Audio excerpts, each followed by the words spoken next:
السلام علیکم دوستو امید ہے کہ آپ سب خیریت سے ہوں گے۔ دوستو آج میں حضرت شیخ سعدی رحمۃ اللہ علیہ کی جوانی کا ایک واقعہ بیان کرنے جا رہی ہوں۔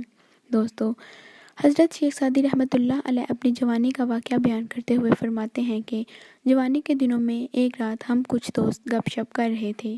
ہر شخص بلبل کی مانند چہک رہا تھا اور پھول کی مانند مہک رہا تھا۔ اس محفل میں ایک بوڑھا شخص بھی شامل تھا، لیکن وہ گفتگو میں حصہ نہ لے رہا تھا۔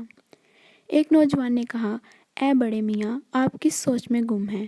آپ بھی ہمارے ساتھ گفتگو میں شامل ہوں اور اپنے دل کا بوجھ ہلکا کر لیں، ہنسیں، بولیں اور گفتگو کریں۔ ان بزرگ نے ایک سرد آہ بھری اور بولے کہ برخوردار صبا کے جھونکوں سے جھومنا جوان درختوں کو ہی زیب دیتا ہے، اور درخت اس وقت ہی جھوم سکتا ہے جب اس کی شاخیں بھری ہوئی ہوں۔ اگر برا درخت خود کو جنبش دے تو وہ ٹوٹ جائے گا۔ جب جوانی کی رات ختم ہو جائے تو ہوس کو سر سے نکال دینا ہی بہتر ہوتا ہے۔ جوانی کی مستی نے مجھے کھانے اور پینے کی فکر عطا کی اور دین سے غافل رکھا۔ صد افسوس کہ یہ قیمتی زمانہ فضول خواہشوں کی نذر ہو گیا۔